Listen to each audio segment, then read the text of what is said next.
Olá, pessoal. Vamos aqui continuar nossa aula de ato administrativo. E hoje, como eu passei para vocês o conteúdo, a gente vai falar também de poderes administrativos, tá bom? Então, na aula passada, a gente abordou desde o conceito de ato administrativo, tá? Falando que era uma espécie, né, do gênero ato jurídico. A gente já viu isso no direito civil. Falei um conceito que era uma manifestação, declaração da administração pública nesta qualidade. Expliquei para vocês que às vezes a administração pública não se qualifica como tal, né? Às vezes ela atua como particular. Então é uma manifestação de vontade da administração nesta qualidade ou de particular no exercício de prerrogativa pública que tenha por fim imediato a produção de efeitos jurídicos determinados em conformidade ao interesse público e sobre o regime de direito público, tá? Expliquei com calma o conceito, expliquei também a diferença de ato administrativo para ato da administração e fato da administração. Então, o ato administrativo ele tem por objetivo produzir um efeito determinado, tá? E está sob a égide do regime de direito público, e o ato da administração ele está sob a égide do direito privado. Como assim? É como se a administração pública tivesse em pé de igualdade com o particular, tá certo? E eu falei que isso ocorre geralmente quando a administração pública atua. Deixa eu desligar aqui esse som do WhatsApp. Pronto. Então, isso acontece quando a administração pública atua, quando ela interfere no domínio econômico, por exemplo, a Petrobras, quando ela está vendendo petróleo, quando a administração pública está vendendo câmbio, tá? Quando ela coloca títulos da dívida pública, isso tudo são atos da administração, porque ela está atuando como se fosse um particular, tá certo? E tem também os fatos administrativos, são as realizações materiais da administração, que, na verdade, movimentam a máquina administrativa, mas não tem por objetivo produzir um conteúdo jurídico determinado na forma da lei, etc. Aí eu coloquei como vários exemplos: varrer uma rua, efetuar um ato cirúrgico, uma própria aula, tá certo? Prender uma pessoa, tá? Isso são fatos, desculpe, administrativos. Também falei de algumas classificações, tá certo? Eu vou até reforçar na aula de hoje, em poder vinculado a poder discricionário, tá certo? Abordei também classificações gerais, individuais, internos, externos, simples, complexos, etc. E a gente terminou de falar dos requisitos do ato administrativo. O primeiro deles é a competência, né? Que é o poder colocado na lei, né? Que, no caso, a lei confere a um agente público atribuições específicas, né? Para que ele possa desempenhar aquilo que o cargo que ele ocupa determina, né? Então, a competência é um requisito muito claro, muito vinculado do gestor público. Ele não pode agir fora daquilo que está expressamente determinado em regras de competência, né? Sob pena de anulação desses atos administrativos. É um requisito muito vinculado, né? Não é uma discricionariedade da competência. Ah, será que eu posso ser competente como um reitor de universidade, no caso, se eu exercer um cargo de professor? Ou será que eu posso atuar como se fosse um procurador jurídico de universidade, se meu cargo é de professor? Então, não existe essa discricionariedade, tá bom? É um requisito vinculado.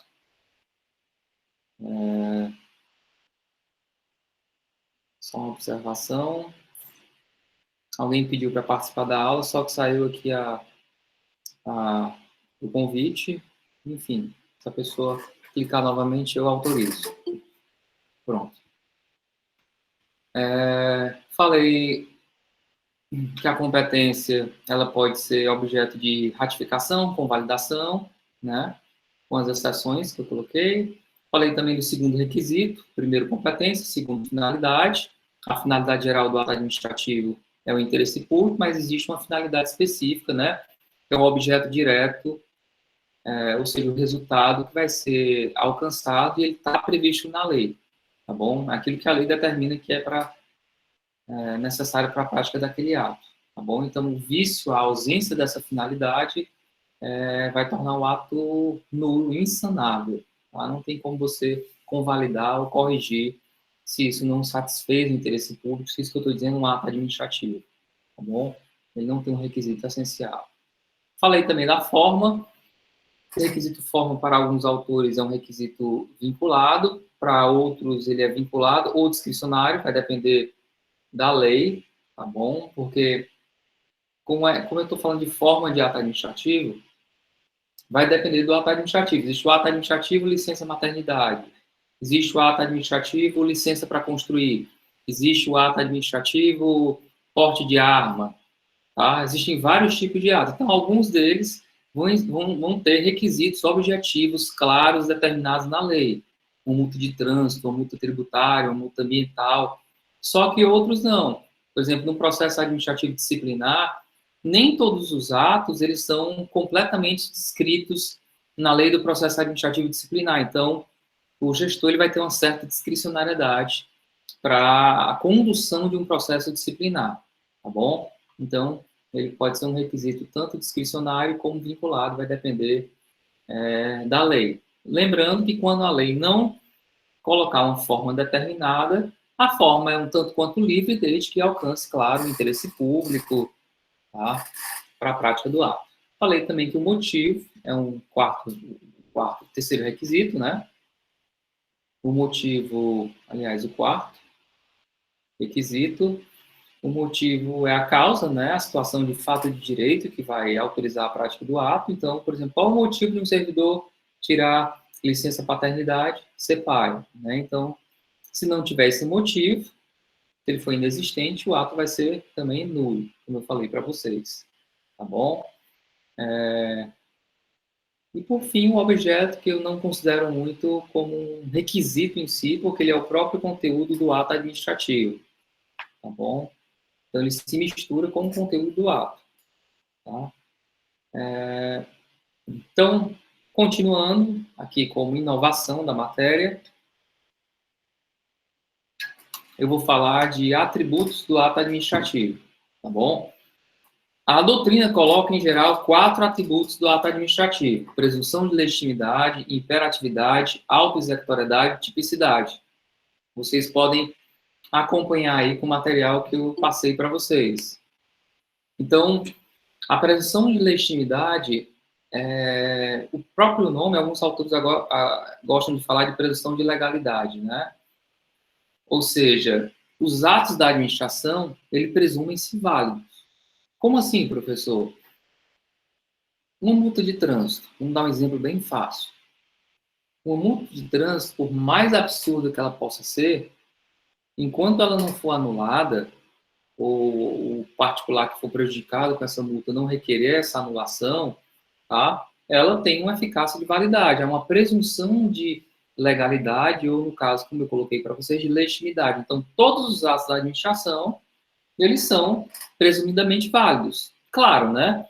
Já pensou se a administração pública tivesse que recorrer ao Poder Judiciário para provar que todos os seus atos são válidos? Seria abarrotar o Poder Judiciário de processo e, enfim, ele nem tem competência para declarar a validade de todos os atos. Não tem lógica jurídica, tá? Então, a lógica é que ele presume-se válido, tá bom? Se a administração agir com abuso, com excesso de poder, etc., aí eu já falei para vocês que, tanto com base no princípio da autotutela, ela pode anular o seu próprio ato, tá bom? Como também um particular pode requerer, a pessoa prejudicada pode requerer a anulação do ato administrativo, mas a presunção é uma presunção de legitimidade. Como eu coloquei no material, essa presunção é relativa, juris tanto.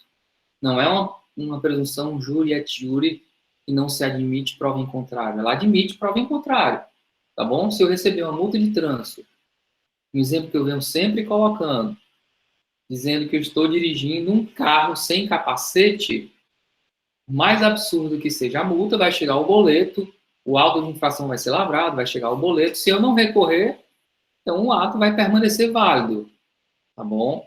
Então, cabe a você recorrer para que a administração pública anule esse ato administrativo, ok? Qualquer dúvida, vocês podem perguntar aí pelo chat. Um outro atributo do ato administrativo, então, primeiro, presunção de legitimidade. O segundo, imperatividade, tá certo? essa possibilidade da administração pública criar unilateralmente obrigações ou restrições aos administrados, tá bom? Alguns doutrinadores fazem analogia com a expressão poder extroverso do Estado. Então, é uma expressão que, às vezes, cai numa prova e as pessoas não lembram, né? O que é o poder extroverso do Estado é nada mais, nada menos do que essa possibilidade da administração pública criar obrigações ou restrições aos particulares. Né? Eu coloquei alguns exemplos: restringir o acesso a ruas, tá? Porque está sendo feita uma obra pública, com base na situação que nós estamos vivendo, uma determinação de que as pessoas não possam se aglomerar numa quarentena, tá bom?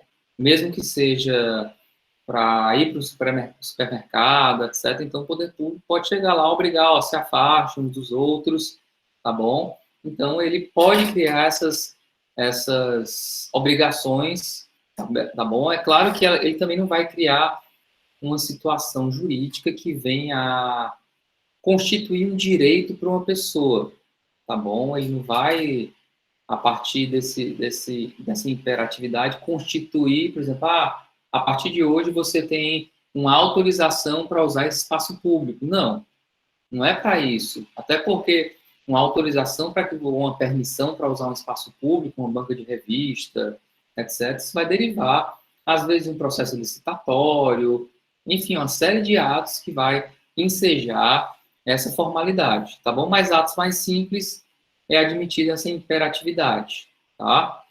Então, nem todo ato administrativo vai ser necessário que a administração pública exercite esse requisito como um todo, tá bom? Próximo requisito, auto-executoriedade, isso aqui é muito importante, tá? E o gestor, ele deixa bastante de aplicar. Eu coloquei aqui a implementação material de atos pela administração diretamente, então, a administração pública ela pode impor a sua vontade, tá? Sem necessidade de autorização prévia do Poder Judiciário. Ela não precisa pedir um favor para o Poder Judiciário para agir. Ela pode agir, inclusive, mediante força. Então, eu coloquei aqui um exemplo: demolir uma demolição. Digamos que eu tenha construído, tá? Vou já responder essa pergunta, tá? Digamos que o poder público tenha me intimado, tá? Me notificado, porque eu construí a minha casa e eu invadi o recuo legal que tem que ter, aí vai depender da área da cidade, que tem que ter para a rua, né? Então, toda casa tem que ter uma distância na calçada de 1,5 m em geral, pode ser 2 metros, vai depender da área da cidade, vai depender da legislação municipal, tá bom? E digamos que eu desobedeci isso, invadi a calçada e construí um muro, fiz um negócio, um comércio, etc. Eu posso receber uma notificação da administração pública para que eu desobstrua a calçada no prazo de 5 dias, 10 dias, o prazo que a administração me der.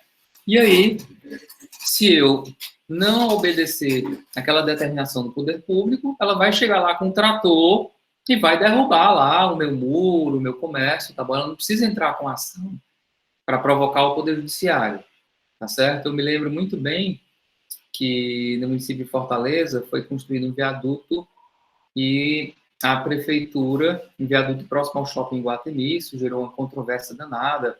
Algumas pessoas se amarraram em árvores, se pintaram, e sem me imiscuir na questão ambiental, não estou analisando aqui ao comentar esse exemplo, mas o município de Fortaleza, ele entrou com uma ação para retirar aquelas pessoas de lá. Na verdade, não caberia ajuizar uma ação, porque o município ele detém de força, ele deveria, a guarda municipal, ter chegado, ter retirado as pessoas para que a obra pública tivesse seu segmento, né? Então, isso foi levado ao Poder Judiciário e não necessitava disso, tá? A administração pública pode agir com base na força. É claro que se, do ponto de vista ambiental, a questão estava errada, que sejam feitos questionamentos, tá? E os desdobramentos legais que isso pode gerar, tá bom? Deixa eu responder aqui a uma pergunta, tá bom? Se essa imperatividade tem que ser aplicada para as pessoas no geral ou pode ser focada em grupos específicos? Pode sim ser focada em grupo específico, tá bom? Então, vai depender do caso concreto. A administração pública ela pode determinar, por exemplo, está sendo feita uma quermesse ou um São João numa praça pública, e ela pode criar certas restrições para essa festa, para esse evento, tá bom? Então, não é uma restrição que vai valer, assim, para todas as praças, vai ser em si, certo? Então, entenderam aí o requisito auto-executoriedade. Tem uma observação aqui muito importante, que vocês não podem deixar de lembrar, que chove demais em prova, né? Que a auto-executoriedade, ela não se aplica a todos os atos administrativos, tá bom? Então, a multa, tá, que é um ato administrativo, ela pode ser arbitrada por uma autoridade administrativa, uma multa de trânsito, uma multa tributária, uma multa ambiental, etc., de vigilância sanitária. Porém, a cobrança da multa, tá, ela vai ter que passar pelo crivo do Poder Judiciário. Como assim, professor? Eu arbitrei lá uma multa de trânsito, tá bom? Tá lá, vai chegar o boleto na minha casa. Se eu não pagar o boleto, tá, tudo bem que vão ter sanções, porque eu posso ter o meu veículo apreendido, eu não vou poder transferir o veículo, etc. Mas, assim, a cobrança, esse adimplemento forçado do pagamento da obrigação, quem vai determinar é o Poder Judiciário. Então, o município, no caso, uma multa de trânsito municipal, vai ter que entrar com execução fiscal, um processo de cobrança, né, uma execução fiscal, para que essa multa seja paga, tá bom? Não pode o município mandar... Ele pode até existir legislações, pode negativar hoje, colocar no Serasa, no SPC, tá bom? Agora, essa questão de cobrar, de penhorar também, tá? De, enfim, penhora online, etc. Isso só mediante um processo de execução fiscal. Nunca esqueçam disso. O único ato administrativo que não está sujeito à imperatividade são as multas. Elas podem ser criadas, elas podem ser enviados boletos, etc., mas a cobrança em si, ela vai ser feita por um processo de execução fiscal. Por fim, tem um requisito que eu não gosto desse requisito na doutrina, que é o requisito tipicidade. Por que eu não concordo?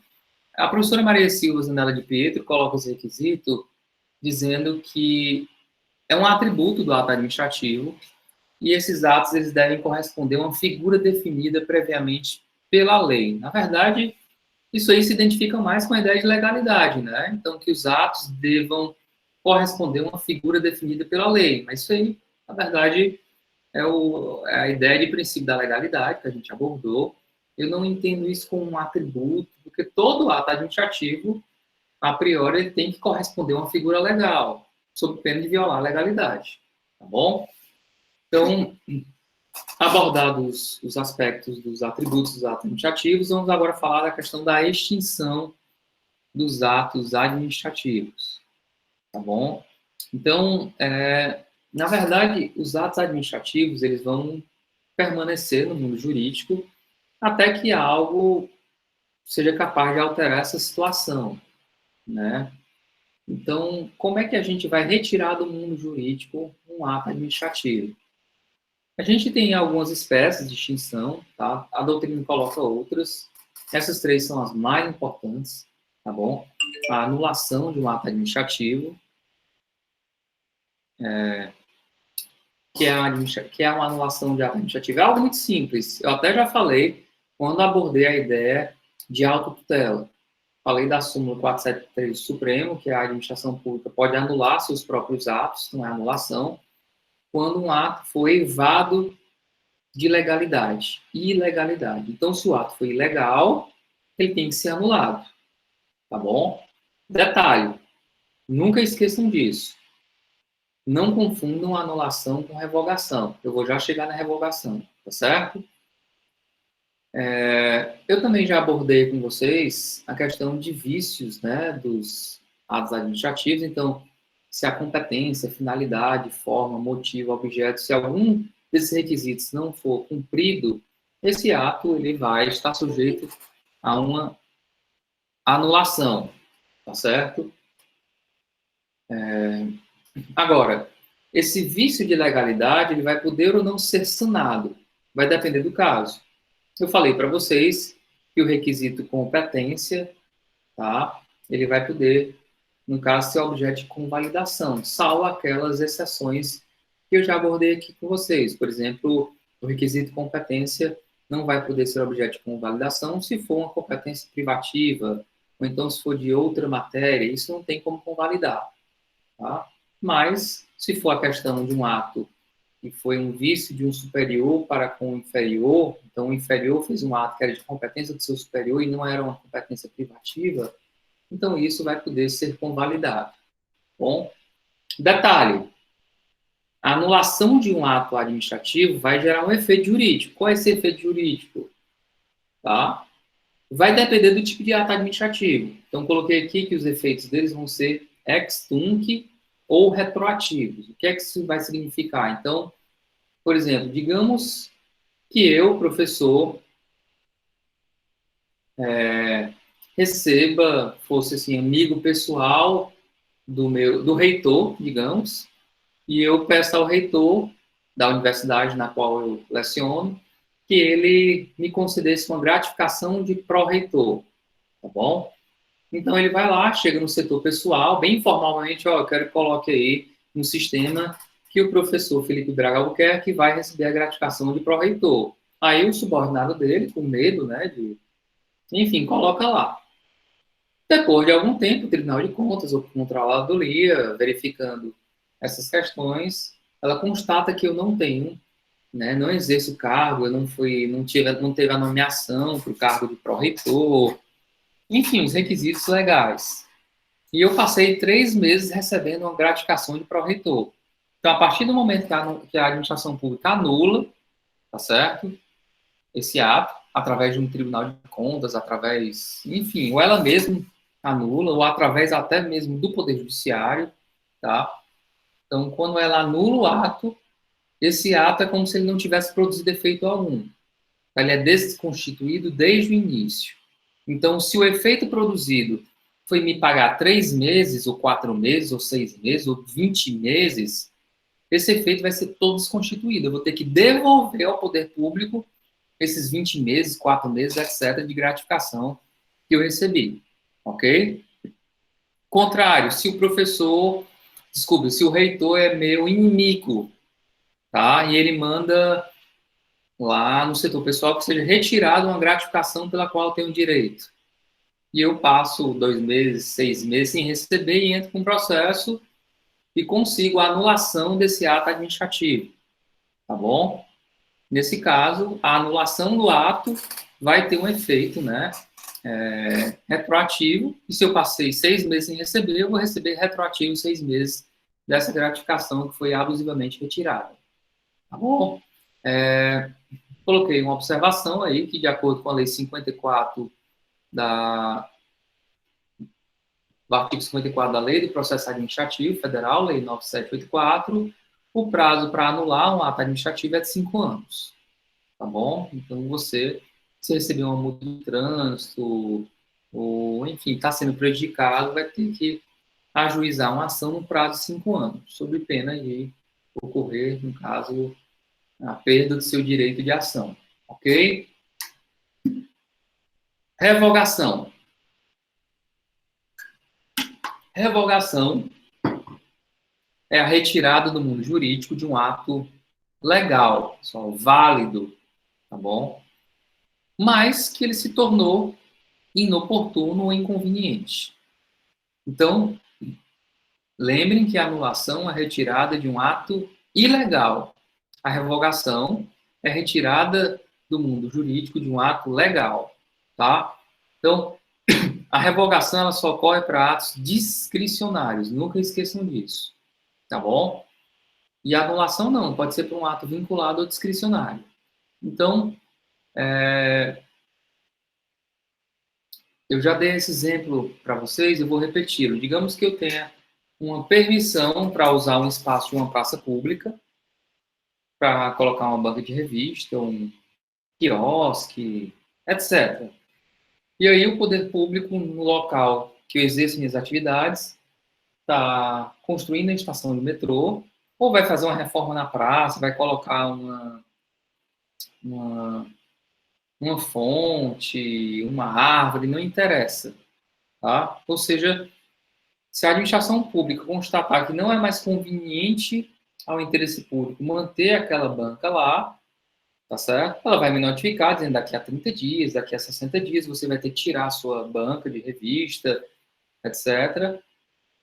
Então, no caso aí, não é que eu esteja ocupando espaço público de modo ilegal. Na verdade, o poder público acha que não é mais conveniente ou oportuno eu ter aquela permissão para ter lá a banca de revista, tá certo? Então, detalhe importante que isso aí não é vício de legalidade, o efeito não é retroativo, tá? Então, se ela declara que está revogada a minha permissão, a autorização para usar espaço público, é só a partir daquele dia que ele revoga. Também, geralmente, ele notifica com certa antecedência, sob pena de gerar uma responsabilidade civil. Já pensou se amanhã a prefeitura chega e informa que eu vou ter que retirar minha banca de revista, meu quiosque, sem nenhum aviso prévio? Eu posso entrar com a ação, né, pedindo lucro cessante, ou, enfim, qualquer tipo de dano que isso possa gerar, tá certo? Detalhe também importante que o Poder Judiciário ele não revoga a ata administrativa, porque se envolve um mérito, que é a análise da conveniência, oportunidade, e quem tem competência para analisar a conveniência e oportunidade é a própria administração, tá certo? É claro que se houver um abuso, tá certo, nessa análise da conveniência e da oportunidade, um capricho, eu já abordei aqui que isso pode gerar uma violação do princípio da proporcionalidade. Tá? Então, a violação do princípio da proporcionalidade vai gerar também, consequentemente, né, uma possível anulação de um ato. Tá bom?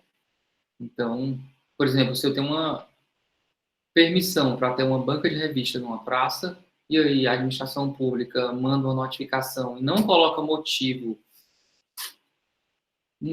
válido, um motivo, enfim, com uma boa-fé jurídica, uma boa-fé de interesse público, coloca, por exemplo, eu estou retirando, determinando a retirada da sua praça para, sei lá, colocar uma rosa, né? Como assim colocar uma rosa? É um espaço de ornamentação pública, é algo, é um jardim, você vai colocar só uma rosa, tá? Isso é meio desproporcional, né? Então, tem que ver como vai ser colocada essa medida do poder público, tá bom? Coloquei também que são insuscetíveis de revogação, né? Alguns eu já comentei. Ato consumado, então já se exauriu o efeito, como é que vai revogar? Tá bom? Se eu recebi uma autorização para construir e eu construí, tá? Como é que ela vai dizer que não é mais oportuno construir? Já está exaurida aquela autorização. Se fosse uma autorização só para construir, tá bom?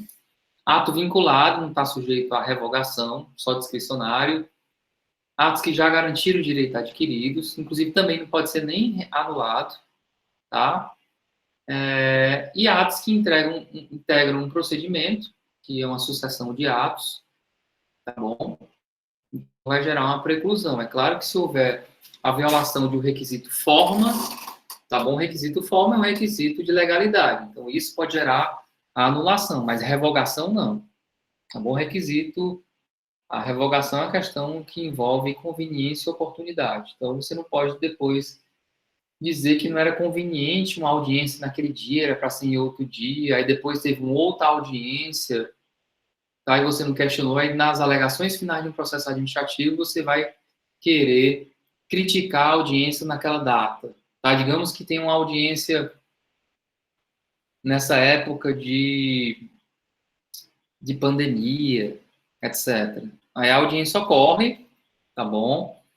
E depois, passada a pandemia, ocorre uma segunda audiência e depois é aberto o processo para alegações finais. Nas alegações finais, a parte alega que não era conveniente aquela audiência no dia da pandemia. Ora, isso você tem que alegar no primeiro momento lá que você tem a oportunidade, então na própria audiência ou no ato posterior, tá bom?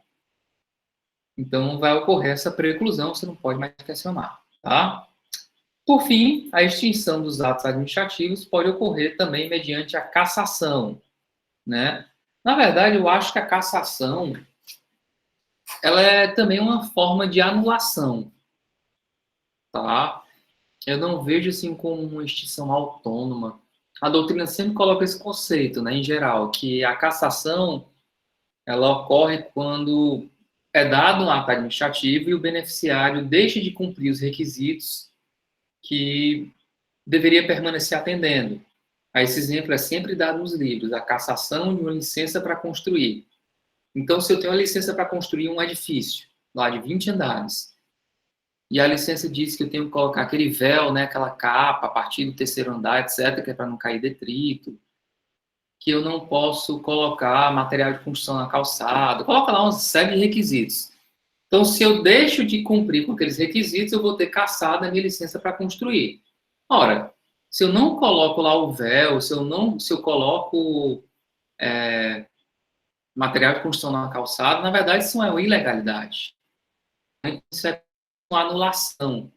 Mas a doutrina coloca isso aí como uma espécie autônoma de extinção do ato administrativo, coloca como cassação, né? Então, o particular perde lá aquela concessão, aquele benefício que ele recebeu da administração pública por deixar de permanecer atendendo aos requisitos que tinham sido dados. Ok? Existem outras formas de desfazimento de ato administrativo, sei lá, digamos que eu tenha uma autorização para ter um porte de arma, né? E eu venho a falecer. Então, meio que é uma extinção de um ato administrativo, né? Não é uma anulação, não é uma revogação, não é uma cassação, é uma extinção natural, decorrente de ou então subjetivo, o sujeito faleceu, tá? Então, existem várias outras formas de extinção que a doutrina vai classificando, tá bom? Mas é como se consumiu, aliás, consumiu não, consumou o objeto, então perdeu o objeto daquele ato administrativo em si, tá? Aí ele vai ser extinto. O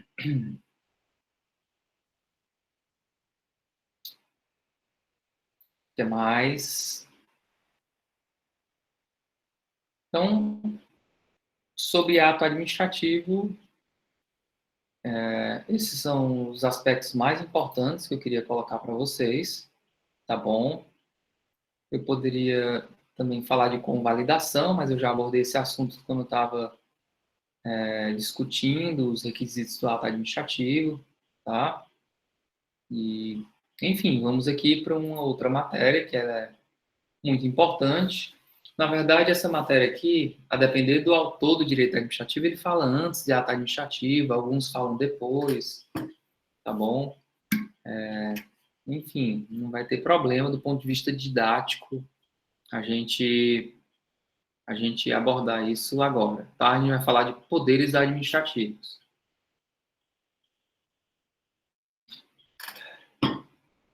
Então, eu coloquei poderes aí administrativos como prerrogativas, né? Prerrogativas que dispõem a administração, né? O gestor para bem desempenhar suas atribuições. Então, nós temos doutrinariamente o destaque de 6 poderes, né? O poder vinculado, o poder discricionário, hierárquico, disciplinar, regulamentar e de polícia. Na verdade, os 2 primeiros seria até redundante eu abordar com profundidade, porque a gente já discutiu aqui ato administrativo, eu já falei o que era um ato discricionário, um ato vinculado, e o poder discricionário e o poder vinculado, nada mais, nada menos é algo que é sinônimo a isso. Então, o que é o poder vinculado? O poder vinculado é aquele que dispõe a administração pública para a prática de atos vinculados, ou seja, para a prática de atos em que é mínima ou inexistente a liberdade de atuação do gestor. Na verdade, isso é muito mais um dever, né? Uma atuação vinculada, não um poder que tem o gestor. Então, o velho exemplo da licença paternidade, né? Na verdade, é um dever do gestor conceder a licença paternidade se um servidor público é pai, tá bom? Servidor público homem é pai, ele vai lá ter direito à licença paternidade, tá bom? Então, assim, essa classificação jurídica de poderes, às vezes isso se mistura um pouco com a matéria ato administrativo, tá? Até com outros aspectos que eu venho abordando com vocês no decorrer aqui das nossas aulas. Poder discricionário, então, se mistura com a ideia de ato discricionário, é o poder conferido à administração para o gestor, né? Tem até um equívoco de digitação, vocês podem corrigir, para a prática de atos discricionários. Então, na verdade, o poder discricionário ocorre quando há a questão da conveniência ou oportunidade, não é o querer, né, do gestor, não é ele que escolhe ser conveniente ou oportuno. Vai depender da lei. Se a lei conferir discricionariedade ao gestor, aí ele vai poder agir, né, como tal. Lembrando que os atos administrativos que trazem conceitos, né, genéricos, tá certo? Isso é meio que um sinônimo também de poder discricionário, tá bom? Falei vários exemplos aqui para vocês. Poder hierárquico. Aí aqui a gente pode colocar algumas questões novas, né? Porque eu não abordei isso diretamente. Mas poder hierárquico é aquele que vai ter o superior. Eu já respondi essa pergunta. Vai ter o superior sobre os seus subordinados, né? Ele vai ter essas prerrogativas de dar ordens, de fiscalizar, de controlar, de aplicar sanções, de delegar competências ou avocar competências. Então, essa hierarquia, uma hierarquia funcional, não é uma hierarquia moral, tá bom? Ela vai derivar do próprio exercício da função administrativa. Se não existir essa hierarquia, a coisa pública não funciona.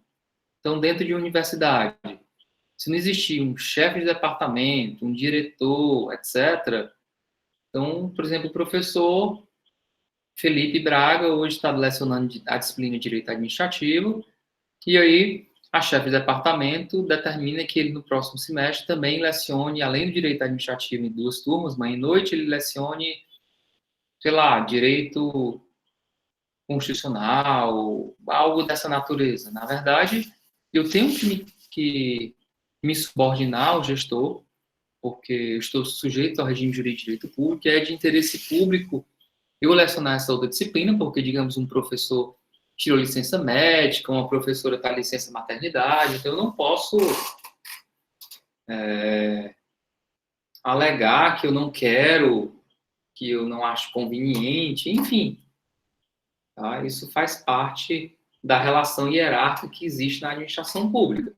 Tá? O que não pode é o meu superior hierárquico determinar que eu faça atividades que estão fora da minha esfera de competência. Então, o meu superior hierárquico fala para mim, professor Felipe Braga, eu quero que você faça uma defesa no processo judicial da universidade, porque eu sei que você é especialista nessa matéria, direito da saúde. Então, eu quero que você faça essa defesa. Eu posso me negar, tá, dizendo que eu não sou o procurador da universidade. Posso até colaborar, se eu quiser, tá? Enfim, uma questão até de... Eu teria essa até uma curiosidade, né, de conhecer um processo que envolva a minha especialidade também, que é direito da saúde, mas eu não posso estar sujeito a uma imposição dessa natureza, tá bom? Então, deixa eu responder aqui essa dúvida.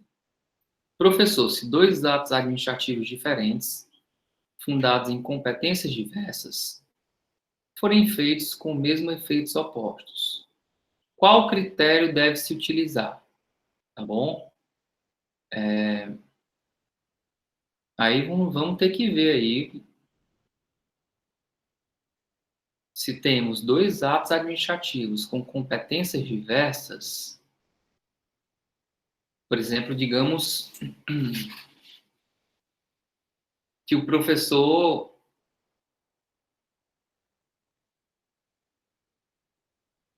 Felipe Braga, tá bom? Vamos dar esse exemplo aqui para ver se adequa ao que você determinou, né? Em geral, vocês sabem que o superior hierárquico ele tem o mesmo poder do seu subordinado, tá? A gente pode até lembrar daquelas regras que é sempre bom conhecer a teoria do ordenamento jurídico do Bobbio, né? Conflito de normas, então a questão da hierarquia, critério temporal e da especialidade. A gente poderia resolver isso aí com base na ideia de especialidade, tá? Então, digamos que o professor Felipe Braga pratique um ato administrativo, tá? Enfim, determine que uma segunda chamada seja, sei lá, um processo administrativo de revisão de prova, tá? Revisão de prova, eu digo que o aluno não tem direito à revisão de prova, tá certo?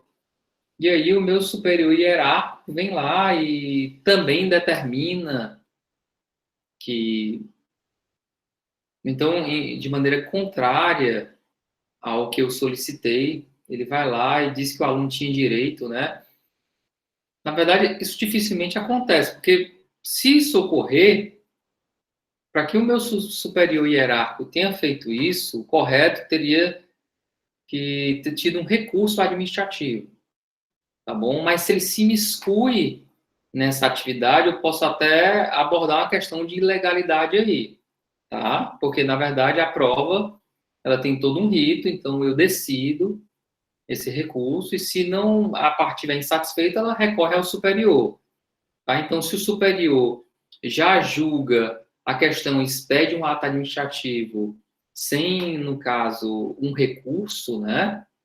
Então, isso fica complicado, tá? Até pela questão de competência, tá certo? O meu ato estaria meio que protegido, tá? Então, isso tem que ser, isso tem que ser muito bem analisado no caso concreto. Não dá para a gente genericamente falar que dois atos de competência diferente, qual vai valer, vai depender do caso concreto, a gente tem que verificar os requisitos dos atos administrativos, ver a competência para ver se não é privativa, tá bom? Então, é uma pergunta muito bem elaborada, mas ela não tem uma resposta fácil. Tá? O que eu posso responder para você é que vai depender do caso concreto, tá? Vai depender do caso concreto para a gente analisar essa situação, tá bom? Continuando. Então, eu estava abordando aqui o poder hierárquico, tá? Que é essa prerrogativa do superior de dar ordens, fiscalizar, controlar, aplicar sanção, tá bom? De delegar competência, avogar competência. Que é avocar competência? Como superior, por isso que eu estava falando em relação àquela pergunta, né? O exemplo que eu dei. Digamos que eu esteja lá julgando um recurso. Pode ir lá o meu superior avocar essa competência e julgar o recurso. Nada impede. Tá bom? O que não pode é ele julgar o meu recurso sem avocar a competência. Tá certo? Se ele formalmente requerer o recurso, me intimar, etc. Então, tem que ter uma avocação na forma da lei, do regimento, etc. Ok? Outro poder, pessoal, é o disciplinar. Isso aqui gera alguma discordância e algumas dúvidas em provas. Por isso que eu quero falar com um pouquinho mais de calma, mas não é nada difícil. Tá? Ele se desdobra em duas vertentes, o poder disciplinar. Primeiramente, o poder disciplinar se aplica ao processo administrativo disciplinar. Então, quando ocorre uma infração funcional de um servidor público, ele vai estar sujeito ao regime disciplinar. Então, vou dar um exemplo. Se o professor Felipe Braga comete uma agressão com um aluno, dá um tapa no aluno em sala de aula, isso nunca vai ocorrer, mas digamos, é um exemplo hipotético. Se ele der um tapa, ele vai estar sujeito ao controle disciplinar, vai estar sujeito a um processo administrativo, eu posso ser demitido, logicamente, né? Então, tem que ver todo o contexto. Eu posso até dar um tapa no aluno se for, sei lá, uma legítima defesa de um outro aluno, algo assim, bem esdrúxulo, né? Tá? Por isso que eu não gosto de dar exemplo dessa natureza. Ok? Então, o poder disciplinar é para isso. Para que sejam feitas, apuradas, né, todas as infrações disciplinares dos servidores públicos, violação da lei no que se refere aos deveres, né, dos servidores públicos. Agora, o poder disciplinar, pessoal, ele pode também ser aplicado ao particular, mas não é para qualquer particular. É para o particular que tem um vínculo jurídico específico. Por exemplo, ele tem um contrato com a administração pública. Então, digamos que eu sou prestador de serviço para a administração pública. Tem uma empresa que presta serviço de segurança à administração pública. Nesse caso, digamos, vou colocar aqui na Universidade Federal do Ceará. Lá na Faculdade de Direito, digamos que no contrato que tem com a universidade, tem que ter permanentemente 3 seguranças. Então, a empresa X Segurança ela tem que ter no prédio da Faculdade de Direito, permanentemente, 3 seguranças. Digamos que a empresa de segurança ela tem faltado com isso, tá bom? Chega lá o administrador e verifica que só tem 2, que faltou um funcionário lá da empresa de segurança, e depois ela vai de novo, faltou. Enfim, essas faltas elas podem gerar uma punição contratual, porque por contrato você tem que deixar permanentemente 3 funcionários da empresa prestando serviço de segurança, tá bom? Então isso pode gerar uma multa contratual, tá certo? Isso é decorrência do poder disciplinar, tá? Mas não é um poder disciplinar aplicável a qualquer particular. É um particular que tem um vínculo específico com a administração pública. Porque se for particular com um cidadão, ele sendo sancionado, isso não é poder disciplinar. Isso é poder de polícia, a gente vai abordar mais na frente. Isso cai muito em prova, tá certo? E as pessoas confundem bastante, tá certo? Então, se um particular desobedece um comando da administração pública, tá certo? E recebe uma multa e uma sanção, isso aí é decorrência do poder de polícia, não é decorrência do poder disciplinar, certo? Não confundam isso. Poder regulamentar, pessoal. Poder regulamentar. O poder regulamentar é um atributo, na verdade, isso aqui também gera uma discordância na doutrina e eu queria deixar isso mais claro para vocês. Então, a doutrina coloca que o poder regulamentar é um atributo dado ao chefe do Poder Executivo, eles colocam só essa expressão, chefe do Poder Executivo, então, é o prefeito, governador e presidente da República, né? E eu coloquei aí na nota de aula repassada para vocês, não é só o chefe do Poder Executivo e demais autoridades na forma da lei, tá? Diretores, ministros, secretários, presidentes enfim, de órgãos públicos, vai depender da lei que criou o órgão público e essa nomenclatura própria, né, dos diretores máximos, das autoridades maiores. Então, o poder regulamentar é um atributo dado ao chefe do Poder Executivo e demais autoridades na forma da lei para editar atos gerais e abstratos destinados a dar fiel cumprimento às leis. Geralmente, a doutrina aponta como exemplo clássico do poder regulamentar a ideia de expedir decreto e regulamento. Então, eu vou me levantar um pouco, eu já estou sentado há, sei lá, bem mais de meia hora, eu não gosto de dar aula sentado. Acostumado a dar aula em pé, né, na universidade, por várias horas, enfim, já estou desacostumado aqui, não gosto de ficar sentado. Mas vamos lá. Para que isso fique bem claro para vocês, vou dar um exemplo aqui bem didático, que é o exemplo do Código de Trânsito. Deixa eu apagar aqui essa mensagem. Código de Trânsito, eu não sei aqui decorado qual o número da lei, mas não é o caso. Digamos que o Código de Trânsito coloca a seguinte norma, né? Compete ao chefe do executivo, compete aos prefeitos, os governadores, etc., e as autoridades de trânsito, colocar nas ruas, rodovias ou avenidas faixas de pedestre. Então, compete à autoridade, conforme a regra de competência, colocar faixas de pedestre nas ruas, rodovias e avenidas.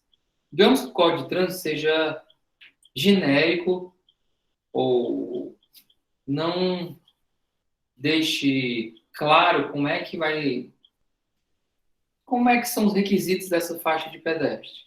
E aí o prefeito de um município qualquer, o prefeito de Fortaleza, ele edita um regulamento dizendo que a faixa de pedestre no município de Fortaleza, ela vai ter lá uma distância de 50 centímetros, tá bom? Por 3 metros, tá? 50 centímetros entre uma faixa e outra, e ela vai ter extensão lá da rua ou da avenida, etc. Então, e aliás, e a faixa de pedestre vai ser da cor branca, tá? Isso aí, nada mais, nada menos, é uma especificação da autoridade municipal para que a lei seja cumprida, tá? Na verdade, pessoal, o prefeito de Fortaleza, ao editar esse decreto falando sobre faixa de pedestre, ele não agiu com abuso, tá? Ele tão somente regulamentou o que estava na lei, lei e Código de Trânsito, tá? Então, esse é um exemplo clássico do poder regulamentar. Agora, pessoal, na prática, o poder regulamentar, e os livros não falam muito disso, ele ocorre com várias autoridades, não só o chefe do executivo.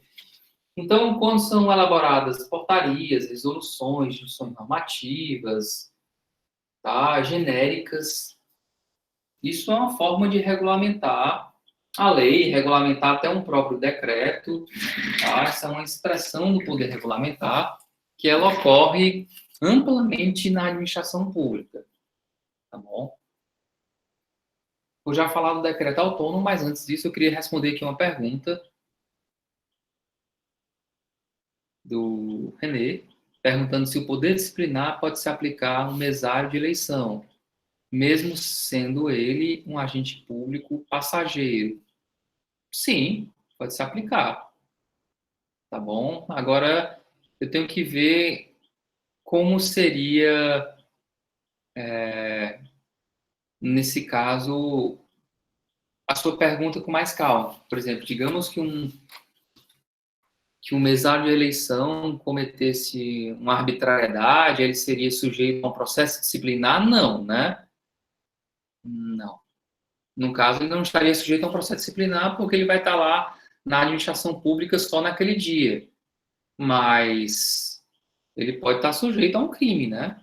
Vai depender do caso concreto, tá bom? Mas, assim, pode ter um poder disciplinar. Ele, na hora, a administração pública pode fazer um tipo de controle, tá bom? Mas não vai dar tempo de aplicar uma sanção, né, num dia de eleição a um mesário, tá certo? Geralmente, se ele cometer um abuso aí, vai ocorrer um crime, né? Um crime eleitoral ou um crime contra a administração pública, tá? Não sei se eu respondi a sua pergunta, porque se você quisesse me dar um caso concreto, aí eu poderia responder se isso é poder disciplinar ou isso é um crime eleitoral praticado pelo mesário. Tá bom? Ainda sobre o poder regulamentar, eu coloquei no conceito de poder regulamentar, que é um atributo dado a esses chefes, né, essas autoridades, para ditados gerais e abstratos destinados a dar fiel cumprimento à lei. E existe, pessoal, na doutrina e na própria Constituição a ideia de decreto autônomo. O que é um decreto autônomo? É um ato geral que ele vai ter um conteúdo de lei, né? Uma força normativa como se fosse uma lei. Mas o decreto autônomo ele é bem restrito na Constituição. Ele está lá no artigo 84, inciso 6º, tá? E ele só pode ocorrer em duas hipóteses, tá certo? Para fim de dispor sobre a organização e funcionamento da administração federal, desde que isso não implique em aumento de despesa, nem criação ou extinção de órgão público, que isso aí depende de uma lei, tá? Inclusive uma lei de autoria do chefe do Poder Executivo, e também não cabe decreto autônomo para extinguir cargo público ou função quando vago, tá certo? Então, aliás, desculpe, aí cabe decreto autônomo para extinguir cargo ou função pública como vago, tá? Falei ao contrário, tá certo? Tá bom?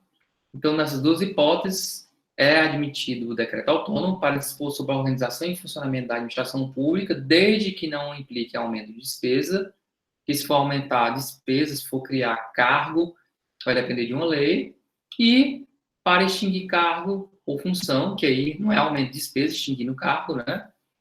Quando esses cargos forem vagos. Tá? Inclusive, o presidente da República, Jair Bolsonaro, editou um decreto extinguindo vários cargos vagos, tá? Inclusive, por exemplo, na Universidade Federal do Ceará, existia cargo de operador de máquina, tipo máquina de gráfica, né? Máquina gráfica que nem existe. Era cargo, porque as máquinas gráficas, algumas eram importadas da Alemanha. Existia a pessoa que operava com a peça específica dessa máquina. Eram máquinas gigantes, né? Então, o cargo não existe mais. Hoje em dia, todo mundo tem suas impressoras, todo mundo tem sua impressora, a administração pública faz é alugar a impressora. Então, não tem porquê manter um cargo desse. Nunca mais foi feito concurso, ele vai ser declarado vago. Segurança também, né? Geralmente, os órgãos públicos fazem contratos com empresas privadas, né? Então, esses cargos têm sido declarados vagos, ok? Eu também queria, enfim, colocar aqui como observação essas questões aí do decreto autônomo, ok? Alguma dúvida? Então, vamos continuar aqui. Poder de polícia, pessoal. Poder de polícia é aquele que vai gerar uma maior cautela, né? Não que ele seja mais difícil, mas o que é que vai significar o poder de polícia? Deixa eu beber mais aqui uma aguinha.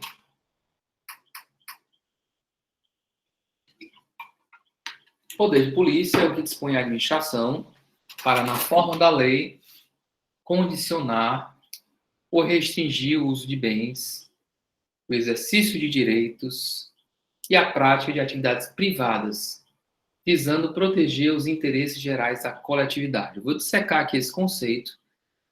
Eu, quando fui aluno de direito administrativo, tive muita dificuldade com esse conceito, tá? Por isso que eu vou explicar aqui com mais calma. Então, na verdade, esse conceito está até no Código Tributário Nacional, né? De ato de polícia.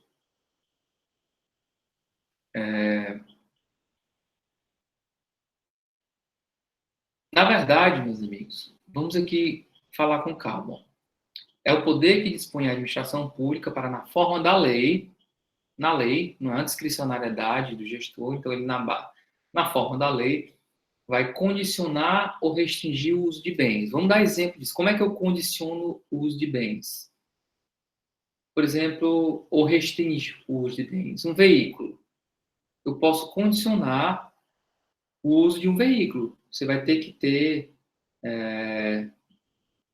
um limite de velocidade, você vai ter que ter uma licença para dirigir, tá? Você não pode usar o veículo na beira da praia, ou seja, existem vários condicionamentos ou restrições para a utilização de um bem que eu tenho. Um drone também tem que ter uma autorização, tem que fazer um curso, ou seja, o poder público pode condicionar o particular, tá certo? Para que ele utilize aquele bem, né? Que ele tenha algumas restrições. Então, pode impor condições, pode impor restrições, tá certo? Então, entender o que é condicionar ou restringir os bens, tá?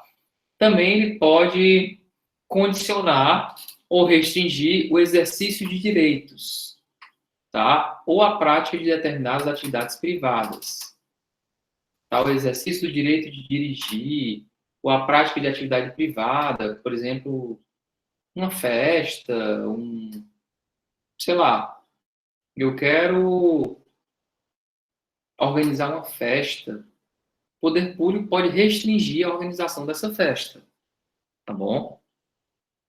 O poder público, ele pode, eu só colocar aqui na câmera, para ver se não tem nenhuma conversa no chat,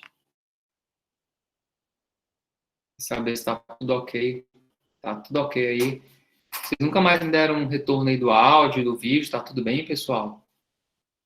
Senão eu posso estar falando aqui há 30 minutos e ninguém falou comigo. Dê um oi aí para mim. Obrigado.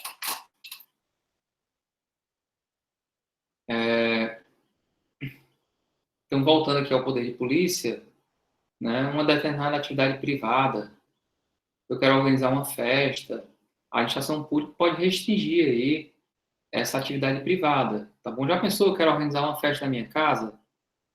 Como assim vou organizar uma festa na minha casa? Se eu chamo 200 pessoas para minha casa, se tiver um incêndio, tá? Como é que as pessoas vão se proteger, etc. Então, pode haver restrições da administração pública para o exercício de atividade privada, para o uso de bens, e tudo isso é para proteger os interesses gerais da coletividade, tá bom? Então, a manifestação do poder de polícia, que vai decorrer da lei, é sempre para proteger a coletividade. Restringir o uso de bens, restringir o exercício de direitos, restringir ou condicionar a prática de atividade privada, é para proteger o interesse público, o interesse comum, tá bom? Vamos dar aqui alguns exemplos que isso vai ficar mais claro para vocês. Antes de falar dessas modalidades de exercício do poder de polícia, eu queria só fazer uma distinção que a doutrina aponta bastante, que é entre polícia administrativa e polícia judiciária. A polícia administrativa, que vai decorrer, né, do poder de polícia, ela é exercida pelos órgãos, né, pelos órgãos administrativos. Existe polícia administrativa ambiental, polícia administrativa de trânsito, polícia administrativa tributária, tá? Isso aí vai incidir sobre a atividade particular. Vai também incidir sobre bens, vai incidir sobre direitos que as pessoas têm, tá bom? E isso é diferente da Polícia Judiciária, não tem nada a ver. A Polícia Judiciária é exercida pela Polícia Civil e pela Polícia Federal. Tá? Ela vai ser exercida sobre pessoas, vai apurar ilícitos penais. A Polícia Administrativa vai apurar ilícitos administrativos. Não tem nada a ver com ilícito penal.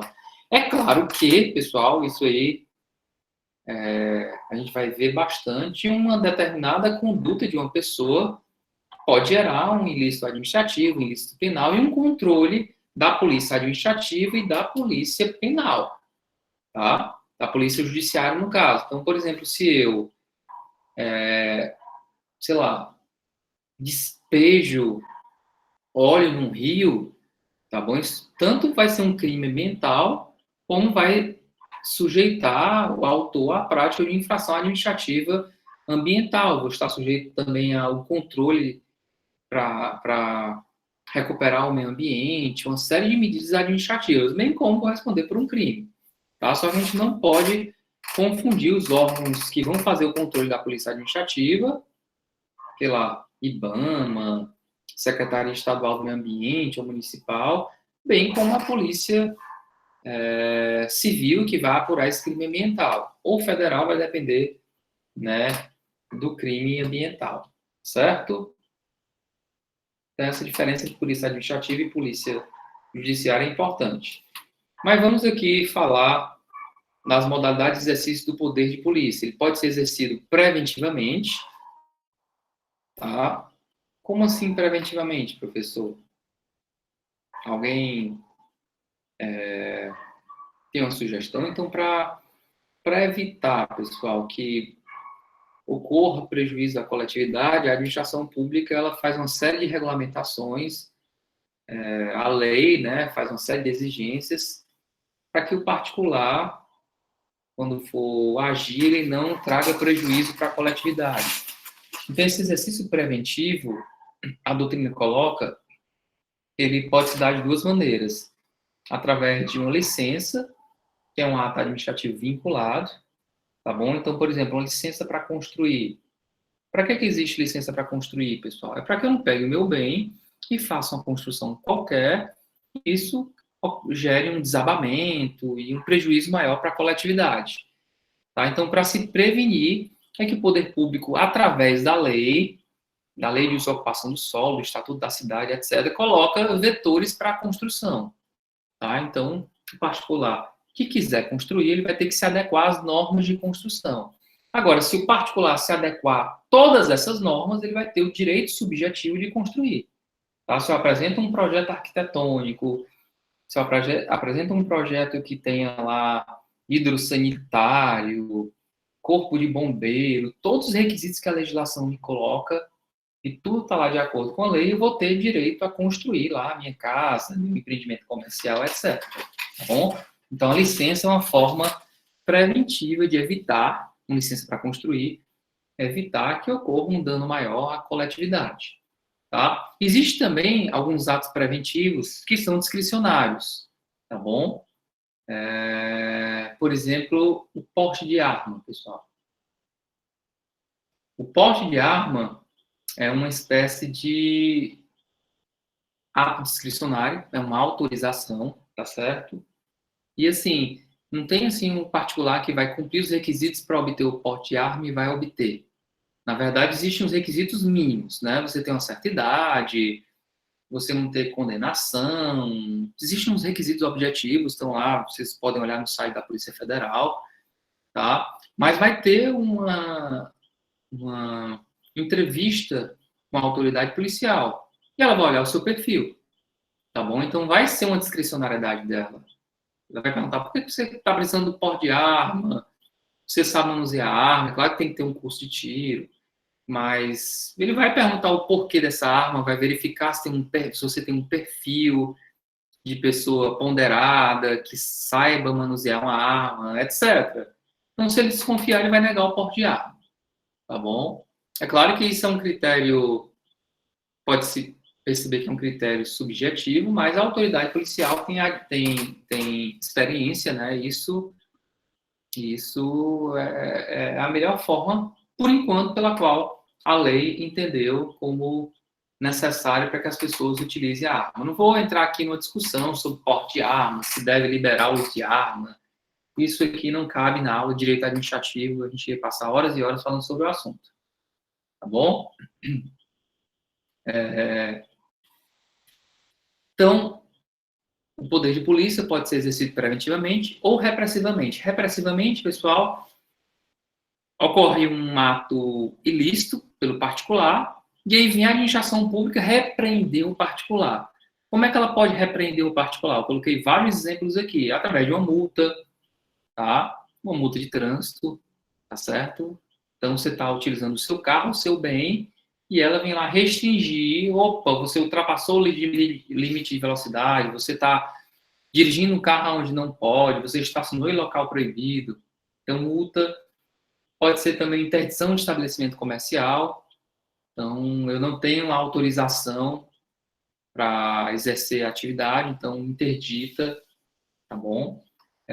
Suspensão do exercício de direito, suspensão do exercício do direito de dirigir, tá? Se eu atropelei uma pessoa, pode ser suspenso o meu direito. Demolição de construção irregular, embargo administrativo de obra, destruição de gênero alimentício impróprio para consumo, né?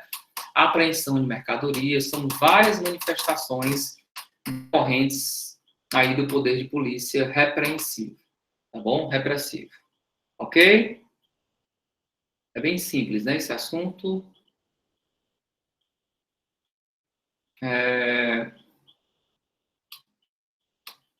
Coloquei aqui uma observação para não esquecer de falar para vocês, a questão da delegação do poder de polícia, tá?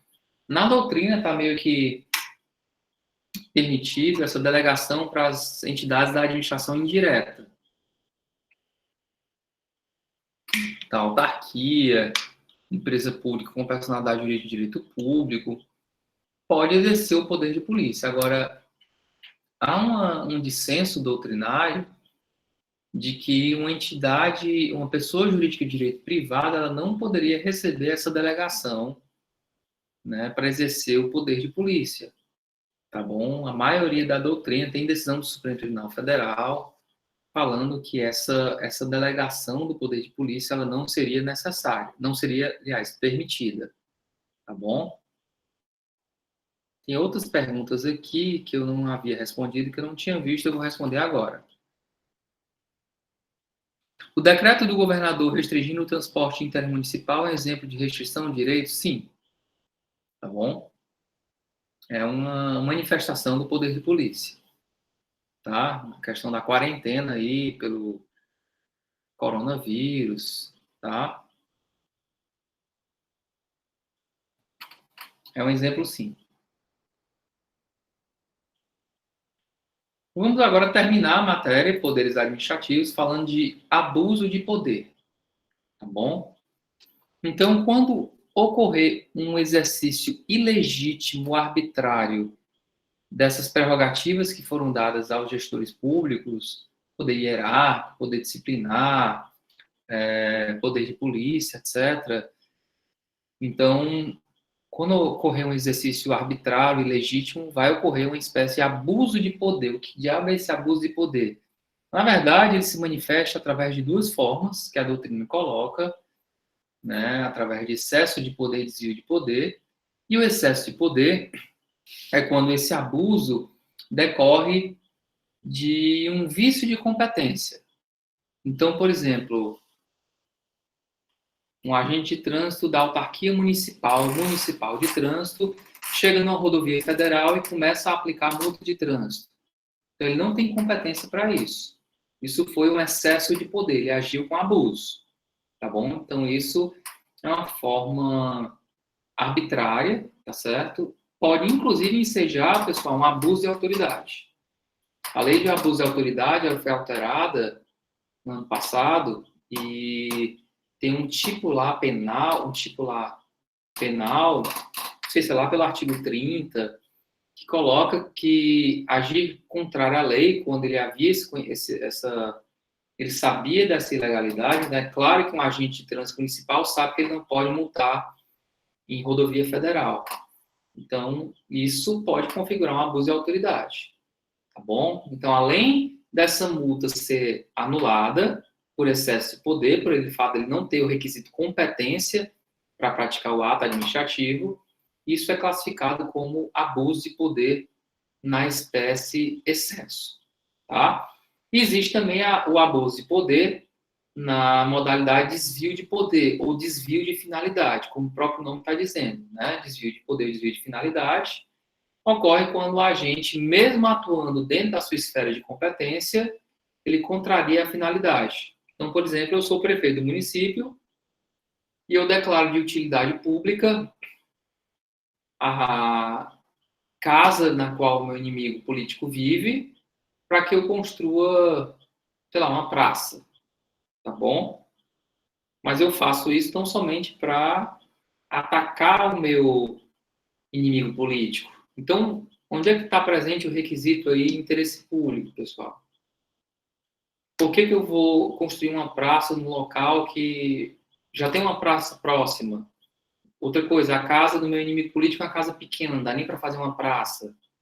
Então, o requisito finalidade ele não foi atingido aí. Esse ato ele é nulo, tá bom? Então, eu sou prefeito, eu poderia editar aquele ato, tenho uma competência para isso, só que não tem a finalidade de interesse público para a prática desse ato. Então, é um abuso de poder na modalidade desvio de poder ou desvio de finalidade. Ok? Vocês têm alguma dúvida? Querem colocar aí no chat para que eu responda? Então, pessoal, a gente... enfim, acho que foi satisfatório, né? Então, por hoje, a gente termina aqui em poderes administrativos. Um abraço a todos